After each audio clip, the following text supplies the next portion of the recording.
शुरुआत होती है बृहद भागवत अमृत का। और कल हमने क्या क्या देखा, ब्रीफ में बताइए क्या क्या कल के पॉइंट्स थे।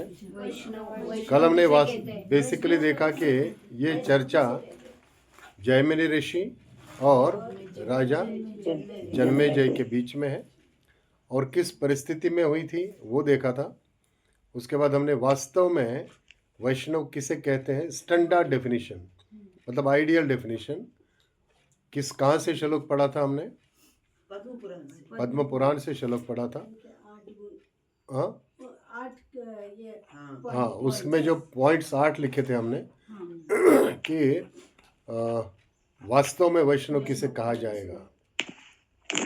तो किसे कहा जाएगा वैष्णव, क्या क्या पॉइंट देखे थे हमने। जो विष्णु की आराधना करता है, नियमित रूप से जो विष्णु की आराधना करेगा, पहला पॉइंट। दूसरा 12 जगह पर जहाँ पर तिलक करता है तो उसके जो मंत्र है वो भी उसे याद है। दूसरा और दीक्षित है, वेरी गुड, परंपरा में दीक्षित है। और मंत्र के साथ तिलक 12 अक्षरों का मंत्र विष्णु के प्रति या 8 अक्षरों का मंत्र या कोई भी प्रामाणिक मंत्र के भगवान की पूजा करता है। नेक्स्ट, मंत्र के सिंबल को मालूम होता है। मंत्रों के जो सिंबल है, जो अक्षर है, उनके बारे में उसे मालूम है। ये मंत्र दिया किसने है उसके बारे में मालूम है, कहाँ पर वर्णन है उसके बारे में मालूम है। और क्या है, अर्च्य विग्रह की पूजा करता है और मंत्र के बारे में उसको पता है, मंत्र के बारे में उसे सब पता है। और विजुअल जो सामने दिखता है उसके बारे में उसे पूरी श्रद्धा है। ये जो संत है उसको भी वही ना, जो संत है जिससे उसने लिया है उसको भी उसके बारे में भी पूरी जानकारी है। और जो सब कुछ करता है वो विधि विधान से करता है, और जो भी करता है वो शास्त्रों के अनुसार विधि विधान से करता है। इतने सारे पॉइंट है ये कहलाने के लिए कि वैष्णव वास्तव में कौन है, और ये है स्टैंडर्ड डेफिनेशन।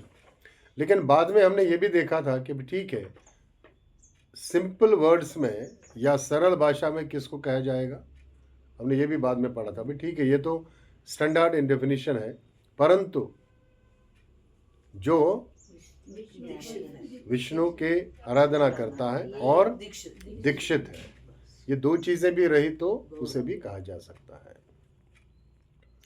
उसके बाद हमने चर्चा की शुरुआत की थी, जैमिनी ऋषि आगे क्या कहते हैं कि सुखदेव गोस्वामी गोस्वामी का सुनने के बाद परीक्षित महाराज क्या हुआ था, निर्भय हुआ था, फ्री ऑफ ऑल फियर, और उसके जितने भी महत्वाकांक्षाएं थी वो पूरी संतुष्ट हो चुकी थी। अब वो किस में तल्लीन था, भगवान कृष्ण के प्रेम में तल्लीन था। और किसकी प्रतीक्षा कर रहा था, तक्षक की प्रतीक्षा कर रहा था। उसे कुछ भी भय नहीं था, चाहता था ठीक है आ जाओ और लेके जाओ। और ये प्रतीक्षा करने के लिए वो कहाँ बैठे, एक एकांत स्थान पर बैठा, दूर नहीं, एकांत, महल से दूर थे, पैलेस से काफी दूर थे, लेकिन यहाँ पर एक बाजू में एकांत स्थान पर बैठे थे। उसी समय उनकी माता, जिनको क्या क्या बताया गया था, विराट की पुत्री, भगवान कृष्ण की एक भक्त, सरेंडर्ड भक्त, और कैसे वो उनको अप्रोच हो गई, कैसे अप्रोच हो गई, ग्रेट डिस्ट्रेस, बहुत दुखी कंडीशन में उनको अप्रोच हो गई। लेकिन परीक्षित महाराज ने कैसे व्यवहार किया, अब देखिए एक्चुअली इन सभी श्लोकों में या सभी तात्पर्य में जो हम पढ़ेंगे, इनके जिसे कहते हैं अंग्रेजी में बिटवीन द लाइंस, इनमें हर एक जगह कुछ ना कुछ सीख भरी रहती है जो हमें सीखनी चाहिए। जैसे फॉर एग्जाम्पल अभी यहाँ देख रहे हैं, अभी पुत्र बहुत परेशान है, अगर हम इसको कॉमन इसमें लेंगे, हम हमारे व्यवहारिक जीवन में लेंगे, बेटा बैठा है एकांत स्थान पर और बहुत परेशान है, एग्जाम की परेशानी है या सीईटी का रिजल्ट अभी नहीं लगा, वो परेशानी है, और माँ आती है उसके सामने, मेरे को ये बता, कहाँ मिलेगा, मेरे को ये ज़रा मोबाइल पे बता, मैं इसको पिन कैसे करूँ, तो क्या होगा ये बताइए। वो पुत्र क्या करेगा? इसने पहले कानों को हाथ लगाया।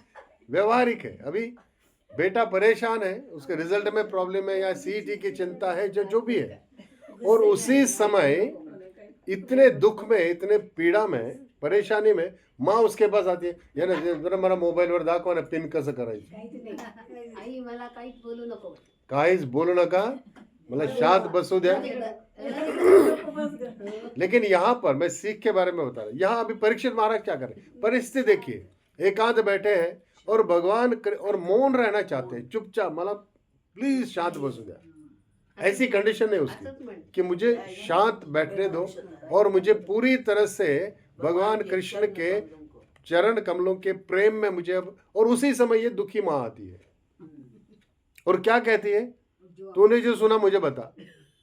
और जल्दी बता. अब कैसी परिस्थिति है, समय इतना ही है, समय बहुत ही कम है, कब तक्षक आएगा पता नहीं.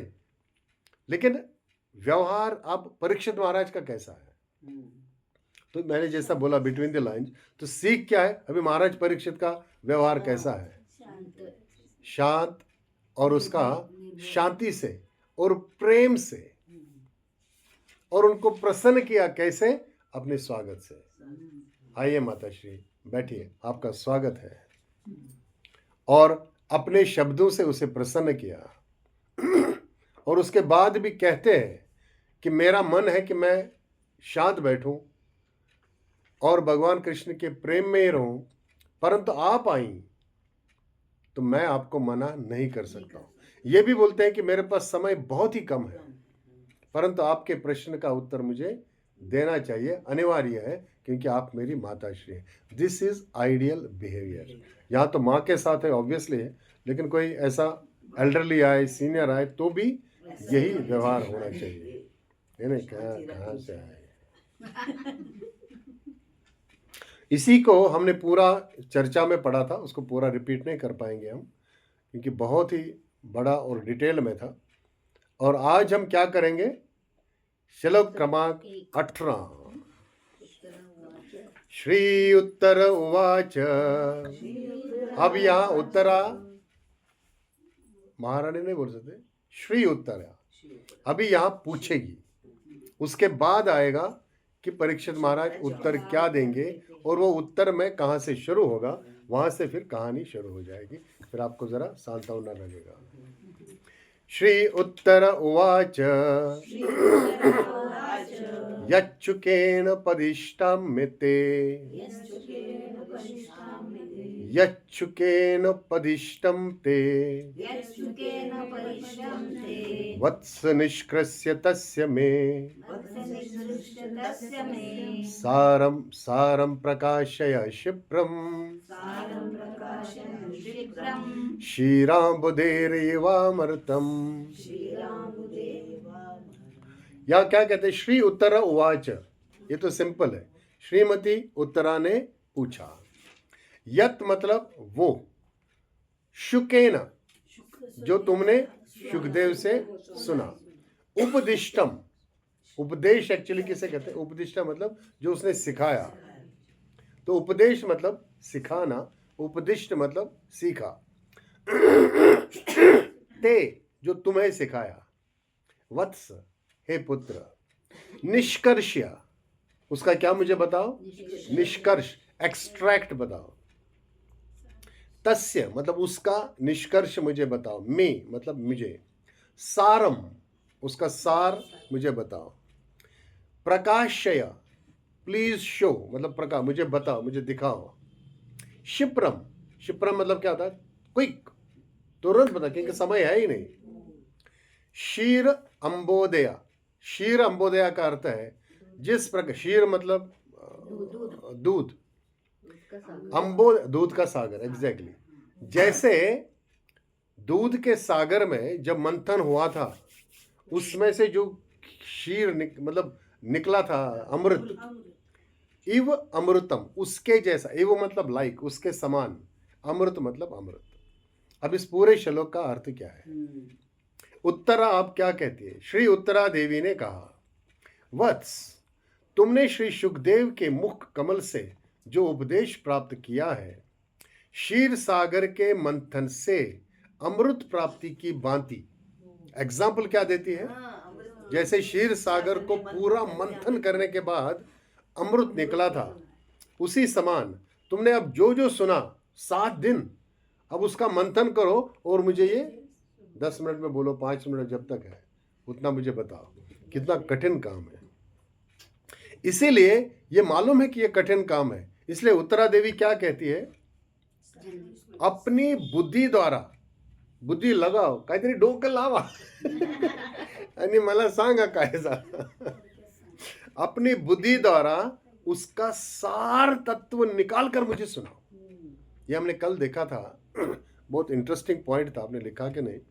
हमने ये पॉइंट बोला था कि यहाँ पर हमने दोनों सिचुएशंस देखी थी, पुत्र के जाने का दुख, और वो माँ को मालूम था कि मैं उसे आखिरी, बहुत इंटरेस्टिंग पॉइंट था, हमने काफी चर्चा की थी इस पर, कि उसको पुत्र के जाने का दुख है और ये भी मालूम है कि मैं इसे अब आगे नहीं देख पाऊंगी। तो उस दुख में यहाँ पर क्या पूछ रही हो? तू तो जा रहा है, ठीक है, लेकिन तुमने क्या सुना पहले वो मुझे बता के जा। तो इस पर हमने चर्चा की कि दोनों कैसी विडंबना है और कैसी परिस्थिति है। She is coming to meet her son for the last time. ये जानने के बाद भी अब ये जा रहा है, मैं उसे देख नहीं पाऊंगी, और वो दुख होने के बाद भी वो क्या बोलती है? जाता जाता मला सांगून जा। तो कैसा अजीब सा लगता है यार, जा रही है और इस दुख में तुम बोल रहे, तुमने जो सुना मुझे बोलो। इसका अर्थ क्या था? हमने क्या देखा? एक तो उसकी उत्कंठा, उसकी ईगरनेस, प्लस प्रायोरिटी, इंपॉर्टेंस किसको दिया? कि मुझे भगवान कृष्ण के भक्ति के बारे में या इनके बारे में जो भी तुमने सुना, भले सार बताओ, कुछ भी बताओ, उसका लास्ट मैंने क्या कहा था? डेजर्ट। ये क्या था? तुमने जो भी स्वीट डिश थी, तुमने जो भी अब प्रसाद लिया, थोड़ा उसका, हमने क्या शब्द पढ़ा? किसी को याद है हमने क्या पढ़ा? कि उसका सब कुछ समाप्तम कैसे करो? मधुर समाप्तम। मधुर से किसी इस जीवन की लीला का, या इस कथा का, या इस तुम्हारी पूरी लीला का, या तुमने जो सुना, इसके भी समाप्ति कैसे करो? कुछ बहुत ही मधुर कुछ से करो। और वो मधुर क्या था? बृहद भागवत अमृत। श्रीमद् भागवतम को निगम कल्पतरोर गलितम फलम, ये प्रभु जी का फेवरेट श्लोक है। इसको क्या कहते हैं? गलितम फलम, मतलब पका हुआ फल। गुठली नहीं, गुठली के सिवा, गुठली के बगैर।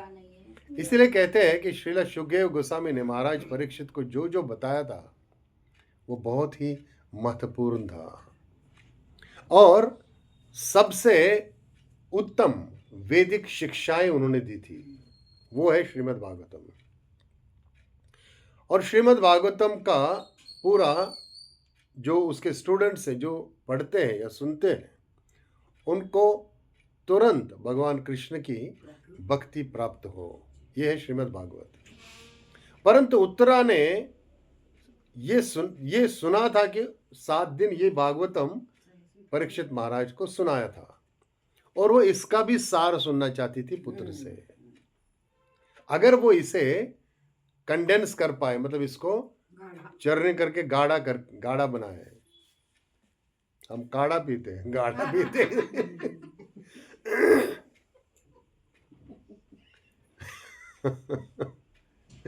और इसीलिए कहती है कि जो उसके पास अब थोड़ा सा समय बचा है, उसमें से मुझे ये भगवान की प्रेम भक्ति के बारे में मुझे बताए, ताकि मैं संतुष्ट हो जाऊं। अब देखिए यहाँ पर आचार्य चर्चा कैसे करते हैं, कैसे कैसे एंगल देते हैं। यहाँ पर कहते हैं अब उत्तरा देवी क्या सुनना चाहती थी? भगवान कृष्ण के बारे में कुछ सुनना चाहती थी, मुझे उनके प्रेम भक्ति के बारे में बताओ। अब यहाँ पर चर्चा में आचार्य कहते हैं कोई व्यक्ति ये बोल सकता है कि परीक्षित महाराज भगवान कृष्ण की वृंदावन की कोई भी लीला उसे बता सकते थे, क्योंकि समय भी कम था और वो सुनना क्या चाहती थी, भगवान कृष्ण के प्रेम लीला के बारे में कुछ सुनना चाहती थी। तो परीक्षित महाराज कोई भी, चलो भाई वृंदावन की कोई भी लीला इसको सुनाओ तो ये संतुष्ट हो जाएगी, तो ऐसा उसने क्यों नहीं किया? ये इंटरेस्टिंग प्रश्न है। वो भगवान कृष्ण की प्रेम लीला के बारे में सुनना चाहते थे, तो प्रश्न ये है कि उसने वृंदावन की कोई भी लीला उठा के उसको सुनाई क्यों नहीं? उतना सुनाए कि संतुष्ट।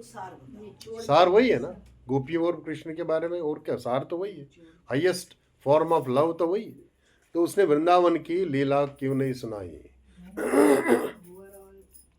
वो भगवान कृष्ण और गोपियों के बीच का जो लीलाएं हैं वो सुना सकते थे, परंतु यहाँ लिखते हैं वो उचित नहीं होता। That would not have been appropriate. क्यों नहीं होता था? आपको क्या लगता है क्यों नहीं होता था एप्रोप्रिएट? भगवान कृष्ण की समझो ये कौन सी लीला है, रास लीला बताते थे, ठीक है, that is the highest form of loving exchanges between devotee and Lord, या भगवान कृष्ण और गोपियों के बीच में इससे बड़ी कोई लीला तो है ही नहीं।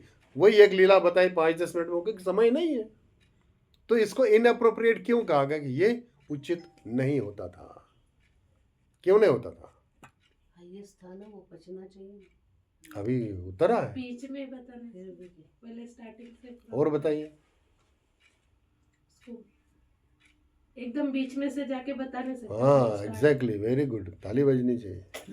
सुखदेव गोस्वामी यहाँ पर आचार्य यही वर्णन करते हैं, किसी के लिए भी ऐसा सडनली कोई लीला निकालना, और पर्टिकुलरली वो भी 10वें स्कंद की, ये उचित नहीं है, भले उतरा ही सामने थी। इसलिए सुखदेव गोस्वामी और मेन क्या लिखते हैं यहाँ कि पाठक को 9 स्कंद पढ़ने चाहिए। पढ़ना मतलब उसको तैयार करने के बराबर है। वो उसके जैसे आपने कहा, वो उसको पचना भी चाहिए। तो 9 स्कंद को यहाँ क्या कहते हैं? 9 Cantos of Bhagavatam is only a preparation for that reader. उसको पूरी तैयारी करते हैं, पहले मन की तैयारी, चेतना की तैयारी, उसके बाद उसे क्या देते हैं? वृंदावन लीला। तो इसलिए उठा के सडनली उसे एक आधी लीला सुनाते, वो बराबर नहीं रहता था। इसलिए माँ उत्तरा ने नम्रता पूर्वक अपने पुत्र को क्या बोला कि मुझे कृष्ण कॉन्शियसनेस में या कृष्णमय चेतना में ऊपर उठाने में सहायता करो। अब यहाँ पर दूसरा भी एक सुंदर उदाहरण देते हैं, ये जो अमृत के बारे में है कि इसका कंडेंस्ड, इसको पूरा चर्निंग करके उत्तरा ने उदाहरण किसका दिया था?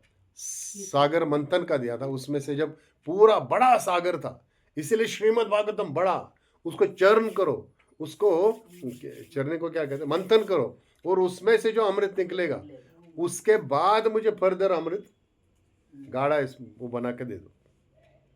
अब यहाँ पर यही कहते हैं, यहाँ पर दूसरा उदाहरण देते हैं, जिस प्रकार से अभी गन्ने का रस निकालना है तो 1 गिलास जूस निकालने के लिए कितने गन्ने लगेंगे? बहुत सारे गन्ने लगते हैं। जैसे मैं जब प्रिपरेशन कर रहा था तो मुझे अभी लेटेस्ट कश्मीर ट्रिप याद आया। हम लोग वहाँ एप्पल वैली में गए थे। एप्पल वैली में वो बड़ा सा बगीचा हमने भी लिया था, तो वहाँ नहीं, जब हम गए थे तब एप्पल का सीज़न नहीं था। अभी हम गए थे तो वो पूरा एप्पल का सीज़न था, सेब ही सेब थे हर तरफ। तो उसको हमने बोला कि हम सबको एप्पल का जूस पीना है। तो उसने 2 रेट रखे थे, जो नीचे गिरे हुए उनका अलग रेट, जो जस्ट उतारे और जूस निकाले उसका अलग रेट। कहने वाला नहीं, तुम उतारो और बनाओ। तो कितने सारे सेब डाले उसने, उसके बाद वो निकला कि प्योर रस, एकदम प्योर रस। ज़्यादा तो विष्णु प्रभु जी एक और प्रभु जी एक और। मैं बोला बस हो गया, 4-4 गिलास पिया यार। और जाते जाते, यू वोंट बिलीव, जाते जाते अब हम निकले, छोड़ने का था नहीं, उस रूट से जाओ, एक बार और मिला। और लिया गाड़ी हमने उधर से। अब नहीं बोल सकते, अब इतने सीनियर डिवोटी, और रिक्वेस्ट किया, हमने बोले नहीं प्रभु, जाते जाते उसी रूट से जाओ, हमें फिर से पी के जाने का। तो फिर हमने वहाँ से उसी रूट से गए।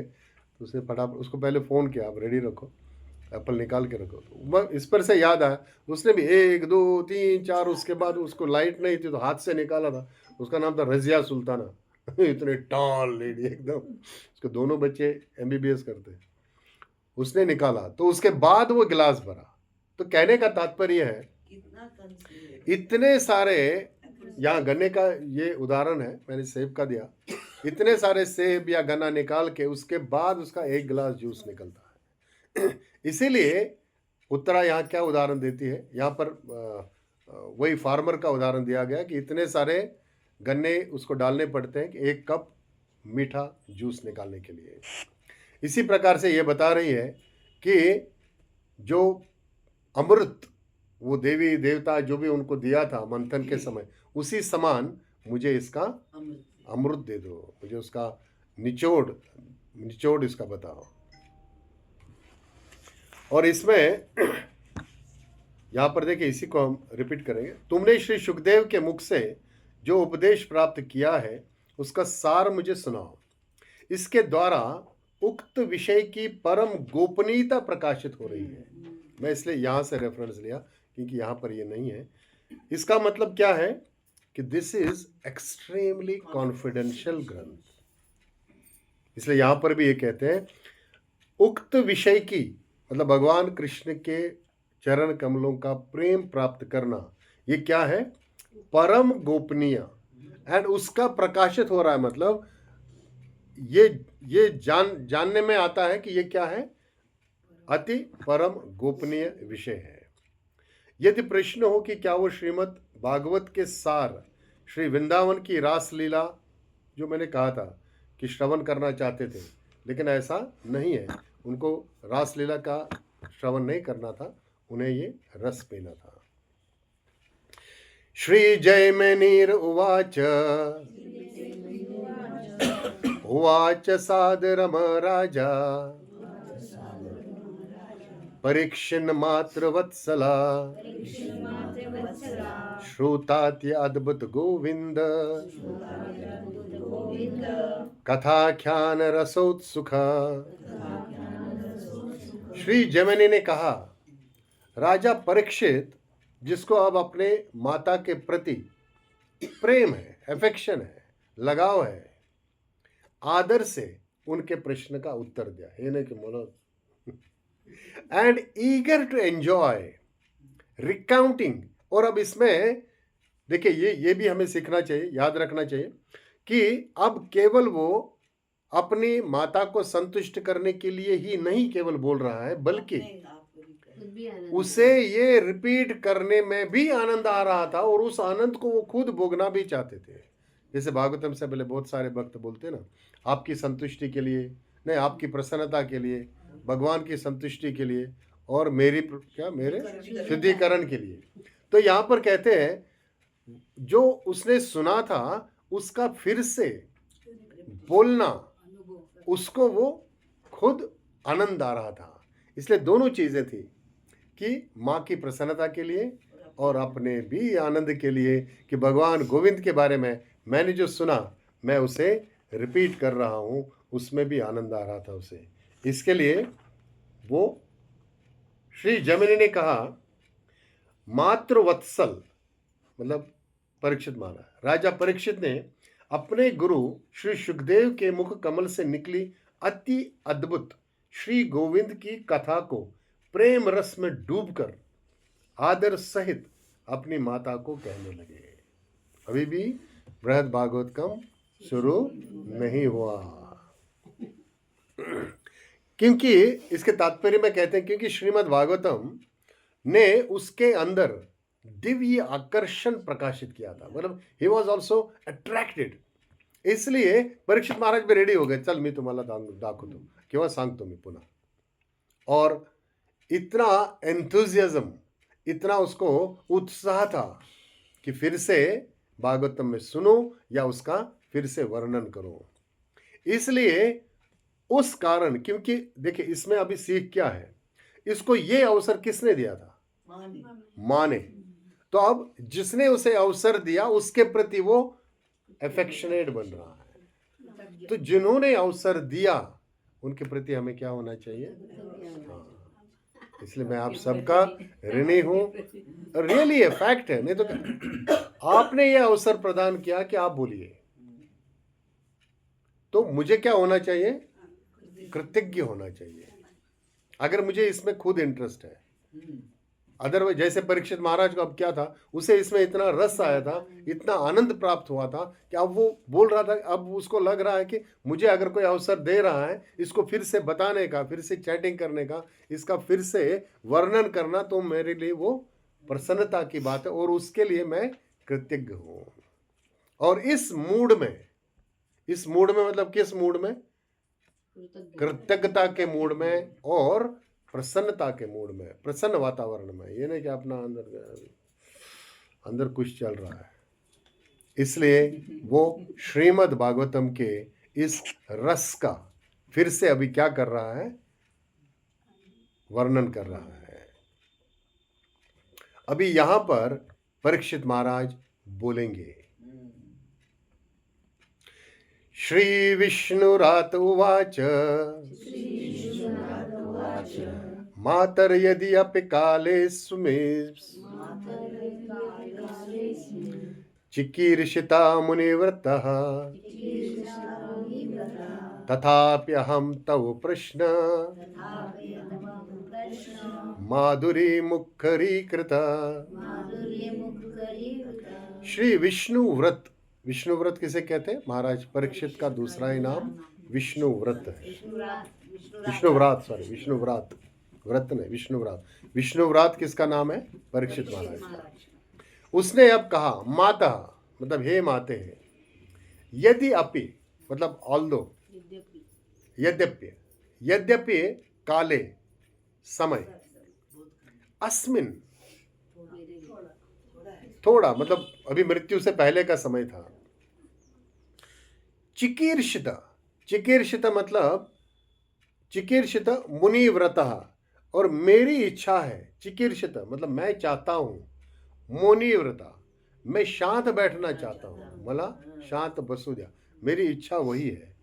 तथापि फिर भी अहम तव मैं तुम्हारे प्रश्न, आपके प्रश्न, माधुरी जो आपका चाम या मधुरता है, मुखरीकृता मतलब जैसे हमने पहले कहा कृतज्ञ है, और मुखरीकृता मतलब होता है कि मैं अभी बोलने के लिए इंक्लाइन, मतलब मेरी भी इच्छा हो रही कि मैं बोलूं क्योंकि आपने मुझे ये पूछा, उत्सुक हो। यहां पर अब परीक्षित महाराज क्या कहते हैं? हे माते, इस समय जबकि व्यक्ति को मौन रहना चाहिए, परंतु आपका इतना आनंदमय प्रश्न था। प्रश्न आनंदमय क्यों है? क्योंकि भगवान के बारे में है और मुझे बोलने का चांस मिल रहा है। इम्पेल्स मी टू स्पीक, और मुझे बोलने के लिए प्रोत्साहित करता है। अब अगला जो श्लोक उसको पढ़ेंगे नहीं क्योंकि समय उसमें जाएगा, मैं उसका आपको डायरेक्टली बोलेंगे हम, और इसको हम फिर से पढ़ेंगे। परीक्षित अपने डूब कर, ये मैंने पढ़ा आपको। उसके बाद अभी जो परीक्षित महाराज कहते हैं, जो हम पढ़ रहे हैं, श्री परीक्षित ने कहा, हे माता, यद्यपि मेरे जाने का समय निकट आ गया है और मैं इस अति अल्प समय को मौन व्रत धारण कर व्यतीत करना चाहता हूं, तथापि आपके प्रश्न की माधुरी ने मुझे वाचाल कर दिया है। वाचाल मतलब अतएव मेरे साथ आपके भी प्राणदाता भगवान श्री अच्युत को प्रणाम करके उनकी करुणा के प्रभाव से तथा गुरुवर श्री सुखदेव की कृपा से आपके प्रश्न के उत्तर में श्रीमद् भागवत अमृत का भली भांति वर्णन कर रहा हूं। आप श्रवण कीजिए। आप आगे भी देखेंगे, कल भी हमने देखा था कि सनातन गोस्वामी क्या कह रहे थे?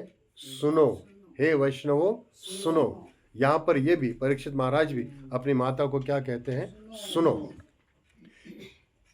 ये श्रीमद् भागवत अमृत, भागवत उत्तम श्री शुक नारद आदि द्वारा समुद्रित है। मतलब इसको माना गया है, मतलब इन सभी संतों के द्वारा। मुनीन्द्र मंडली ने, मतलब मुनियों की मंडली ने, मतलब ऑल गैदरिंग ऑफ ऋषिज, अत्यंत आदर के साथ इस उप आख्यान का श्रवण किया है और ये पराशर आदि महाजनों द्वारा सम्मत है। पराशर कौन था?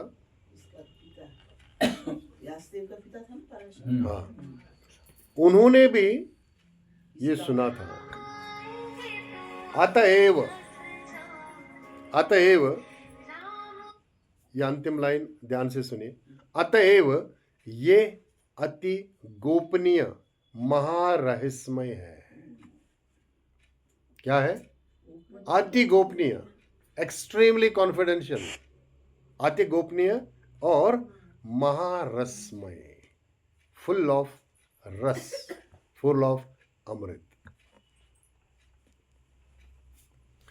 अभी यहां पर परीक्षित महाराज क्या कहते हैं? मैं अपने, ये भी एक पद्धत है जो जाननी चाहिए। देखिए, हमने पहले कितने सारे श्लोक पढ़े जब श्रीला सनातन गोस्वामी क्या करते हैं? केवल प्रार्थना करते हैं। सीसी में भी हमने देखा कितने सारे चैप्टर है सिर्फ प्रार्थना। हर एक ग्रंथ से पहले लेखक क्या करते हैं? परंपरा को, गुरु महाराज को, सबको प्रणाम करते हैं और उनका आशीर्वाद चाहते हैं। यहां पर अब परीक्षित महाराज जब बोलने की शुरुआत कर रहे हैं तो क्या कहते हैं कि मैं अब आपको ये सुनाऊंगा, परंतु मेरे आध्यात्मिक गुरु के, मेरा स्पिरिचुअल मास्टर, कौन थे स्पिरिचुअल मास्टर परीक्षित के? सुखदेव गोस्वामी। उनकी कृपा से ही मैं आपको ये बताऊंगा। इसलिए सबसे पहले मैं मेरे स्वामी, मतलब मैं मेरे भगवान और गुरु महाराज को प्रणाम करता हूं, जिन्होंने मुझे ये वरदान दिया है। आप मुझे ये, आपको और आपके पुत्र को ये गिफ्ट दिया है और सारी दुनिया को दिया, सारी दुनिया को दिया है। सारी दुनिया। और आगे कहते हैं, जो हमने अभी श्लोक में पढ़ा, जितने भी महान आचार्य ने जितने भी महान संत हैं, उन्होंने इस ग्रंथ को अप्रूव किया है, मान्यता दी है। जो क्या है? अंत में हमने क्या पढ़ा? अति गोपनीय मतलब कॉन्फिडेंशियल, और महारसमय मतलब सत्य, एब्सोल्यूट कॉन्फिडेंशियल ट्रुथ। और अंत में क्या कहते हैं? सुनो, please listen with attention, please listen with attention. इसे ध्यान से सुनो, जैसे मैं अब इसे रिपीट कर रहा हूं आपकी प्रसन्नता के लिए। ये क्लियर हो गया? यहां अभी वर्णन है कि जो मूल श्रुति वेदों में है और स्मृति, वेदों में क्या है? श्रुति और स्मृति। ये किस लिए दिए हैं? कि एक मानव की भौतिक सफलता या भौतिक प्रगति कैसी हो। कभी भी जीवन के उद्देश्य के बारे में ये नहीं बताते। मैं रिपीट करूंगा, ये वेदों में जो श्रुति और स्मृति है, ये है महत्व के, लेकिन ये क्या सिखाती हैं? जो भौतिक प्रगति के बारे में मनुष्य को सिखाती है, लेकिन कभी भी ये नहीं बताती कि तुम्हारे जीवन का उद्देश्य क्या है। और ये जो भक्तिमय सेवा का गूढ़ रहस्य है, ये कुछ चंद शास्त्रों में बताया गया जो पब्लिक है, मतलब पब्लिक को सार्वजनिक है। और इन, अब आप नाम याद रख सकते हैं, अगर लिखना चाहें तो लिख दीजिए। यहाँ पर इन्होंने क्लियर किया है कि ये कुछ चंद गोपनीय, रहस्यमय, इंपॉर्टेंट, महत्वपूर्ण ग्रंथ कौन से हैं जिनमें ये दिया है। बाकी जो पब्लिक में वेद है, श्रुति है, स्मृतियां हैं, उसमें ये चीजें नहीं दी जाती है। उसमें क्या दिया जाता है? तुम मटेरियल भौतिक प्रोग्रेस कैसे कर सकते, ये यज्ञ करो, वो यज्ञ करो, तुमको ये मिलेगा, वो मिलेगा। लेकिन कुछ चंद स्क्रिप्चर्स या जो ग्रंथ है वो है, आप अभी याद रख सकते हैं। गोपाल तापनी उपनिषद, अगर किसी को याद होगा किसने लिखा है तो आप ऐड कर सकते हैं। ये हमने पढ़े हैं, सब ग्रंथ नहीं पढ़े, नाम पढ़े हैं। गोपाल तापनी उपनिषद जीव गोस्वामी ने लिखा है क्या? मुझे नहीं मालूम है। नारद पंचरात्र ये नारद पंचरात्र, इसमें पूजा की विधि दी है। मेरे पास है ये पुस्तक। गर्ग संहिता, विष्णु पुराण, हरिवंश उप पुराण, पद्म पुराण का उत्तराखंड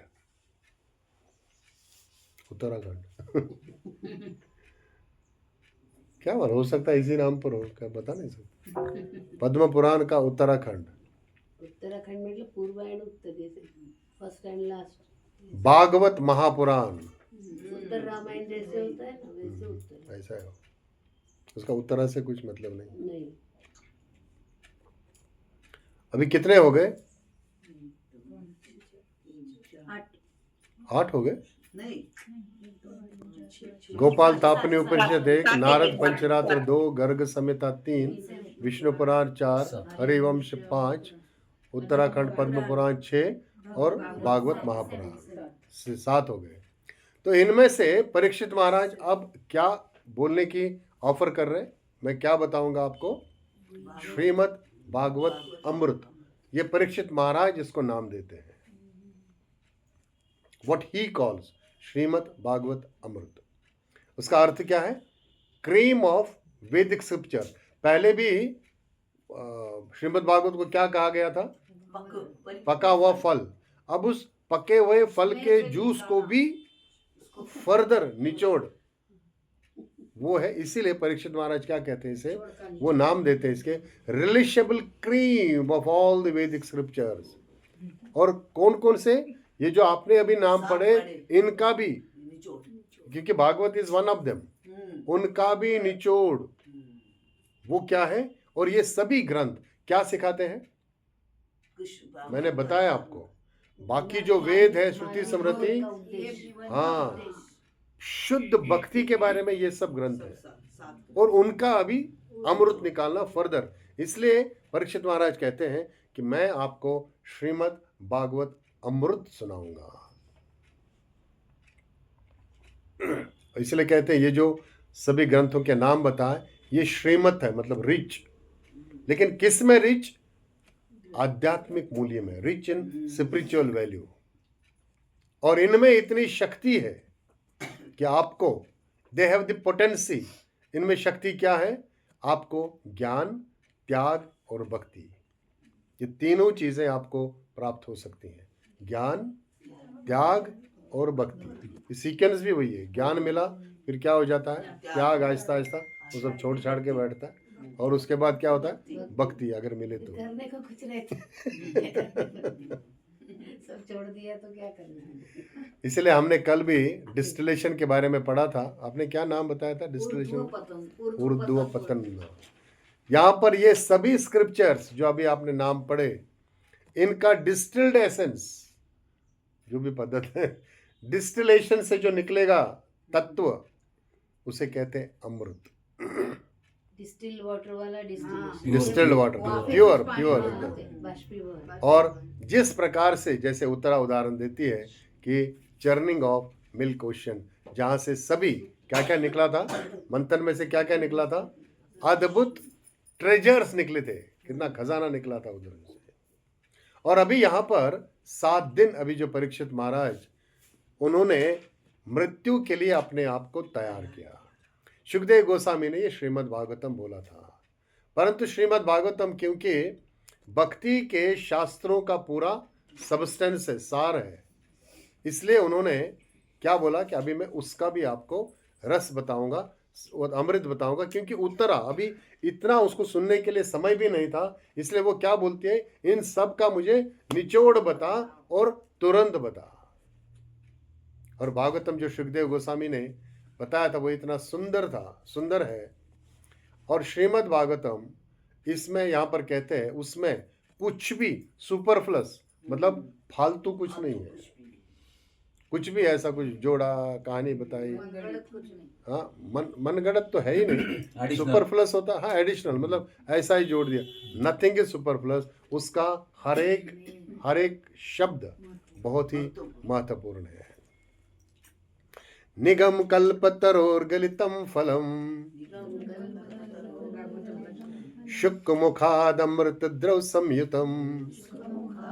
शुक मुखाम अमृत द्रव संयुतम पिबत भागवतम रसम मलायम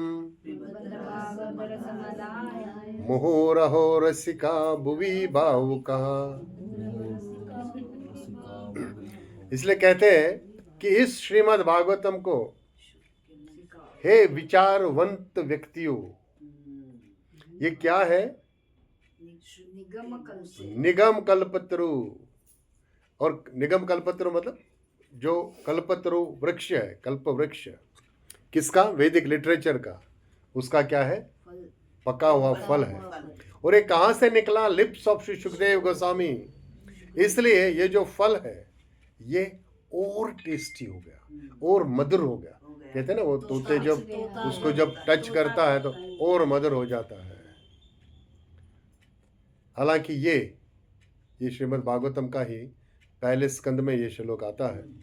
यहां लिखते हैं, हालांकि इसका जूस पहले से ही जो लिबरेटेड सोल्स हैं, मतलब मुक्त आत्माओं ने इसका रस पिया है। इसका अर्थ क्या होता है कि आज का नहीं है या अभी अभी आया है, नहीं है। व्यासदेव ने सुनाया वैसा भी नहीं है। कल हमने तो महाभारत के 2 ये पढ़े, वो हमारे लिए नॉलेज थी। महाभारत भी 2 है। तो ये इसी प्रकार से ये जो है ये भी अभी का नहीं है, इन्होंने बताया। इसीलिए यहाँ लिखते हैं कि सूत गोस्वामी ने ये तथ्य को स्वीकारा। सूत गोस्वामी भी कौन है? सूत गोस्वामी जो उधर बैठे थे ना, जिन्होंने बाद में फिर से बताया। कहां पर बताया? वहां पे नैमिषारण्य में। इसीलिए यहाँ पर कहते हैं कि ये जो सच है कि ये अभी का नहीं है या इसमें कुछ हल्तो फालतूगिरी नहीं है, और ये सही माने में पका हुआ फल है। इसका, इस सच्चाई का क्या कहते हैं, जो ही कंफर्म्स दिस। कौन देते हैं? सूत गोस्वामी।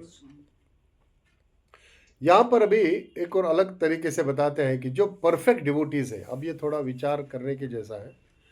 परफेक्ट डिवोटीज है जो अब शुद्ध भक्ति के लेवल पर पहुंचे हैं, वो शायद भागवतम के कुछ भागों को ही ज्यादा सुनना चाहिए। ये थोड़ा समझने वाली बात है। मेरे को 2 बार ये पढ़ना पड़ा, व्हाट इज एग्जैक्टली मीन्स। यहाँ कहते हैं वो शायद पूरा भागवतम नहीं पढ़ना चाहिए या सुनना चाहिए। उनकी इनक्लिनेशन मतलब उनका झुकाव क्या होगा कि भागवतम के कुछ भाग हम ज्यादा सुने। क्यों ऐसा? गदाधर पंडित एक ही लीला बार-बार सुनी। हाँ, जैसे वो बार बार बोलते थे मुझे प्रहलाद महाराज की कहानी सुनाओ, ये और सुनाओ, फिर से सुनाओ, फिर से सुनाओ। तो ये जो एक्स्ट्रा ऑर्डिनरी वैष्णव है, ये जो एक्स्ट्रा ऑर्डिनरी को क्या कहते, शुद्ध भक्त है या शुद्ध वैष्णव है, वो किस भाग को ज्यादा सुनना चाहेंगे? पूरे भागवतम को क्यों नहीं सुनते? अभी हमने देखा कि हमको पहले और 9वें स्कंद तक, पहले से 9वें स्कंद तक तैयारी है, उसके बाद 10वें स्कंद। इसलिए परीक्षित महाराज ने उत्तरा को डायरेक्टली कोई वृंदावन की कहानी नहीं सुनाई। तो जब सबको ये बोल रहे हैं और ये एक्स्ट्रा ऑर्डिनरी जो वैष्णव है वो कुछ कुछ भाग पढ़ना चाहते हैं और बाकियों में उनकी अट्रैक्शन नहीं है, ऐसा बताते हैं। क्यों? लेकिन यहां कहते हैं कि वो डायरेक्टली क्या सुनना चाहते हैं? श्री गोपीनाथ के चरण कमलों से जो अमृत निकला, बस वही हमें बार बार सुनाओ। क्योंकि वही क्या है, ये 9 के बाद वही आता है, इसलिए बोलते हैं हमें वही सुनाओ। परंतु यहाँ इसीलिए वर्ड ऑफ कॉशन है, परंतु जो बिगिनर है उस वो भी अगर यही सुनना चाहेगा तो उसके लिए ये सही नहीं है, क्योंकि वो फिर ज्ञान योग के स्तर पर जाएगा। यहाँ वो स्पेसिफिकली बताया गया है। इसलिए जो सेल्फ रियलाइज वैष्णव है, जिन्होंने आत्म साक्षात्कार किया है, उनको अलाउ करना चाहिए कि भाई आप सुन सकते हैं। लेकिन सब ये प्रभुपाद जी भी बहुत बार कहते हैं कि सबको ये नहीं करना चाहिए। और अभी कहते हैं कि बृहद भागवत अमृत में किन किन ऋषियों ने सहभागी हुए हैं। शुकदेव, नारद और बाकी वैष्णव भी उसमें उन्होंने कंट्रीब्यूट किया है बृहद भागवत अमृत में। और पराशर और व्यासदेव जैसे महान संतों ने इसे अप्रूव किया है, मतलब मान्यता दी है, क्योंकि ये भगवान के बारे में पूरा परम सत्य है और वेग, जैसे हमने पहले पढ़ा, इसमें आलतू फालतू कुछ नहीं है। और अब महाराज परीक्षित इस गलित फलम का भी रस अब अपनी माँ को बताना प्रारंभ करेंगे। अभी भी प्रारंभ नहीं हुआ और यहाँ से अब आपको कथा का रूप धारण करेगा। और ये बहुत फेमस कथा है, सबको मालूम है। जैसे इसने भी कल बताया था कि वो जो कल किसी ने बताया था ना, वो नहीं, उसने बताया कि ये जो नारद मुनि अब पूरे ब्रह्मांड में ढूंढ रहे हैं कि भगवान कृष्ण की कृपा सबसे ज़्यादा किस पर है। अब ये कहानी से अब हम प्रारंभ करेंगे, लेकिन ये उतनी कहानी नहीं है। जैसे इस पर मेरा एक मंदिर में भी एक लेक्चर हुआ था लॉन्ग बैक इसी पर, लेकिन वो हम कथा के रूप में देते हैं। यहाँ पर हमको एक एक चीज़ के ऊपर सीखना क्या है वो हम देखेंगे। इसलिए ये काफ़ी बड़ी कहानी है और इसका हम शुरू करने का प्रयास करेंगे कल। थोड़ा सा शिवरात्रि अब यहाँ से शुरुआत होगी।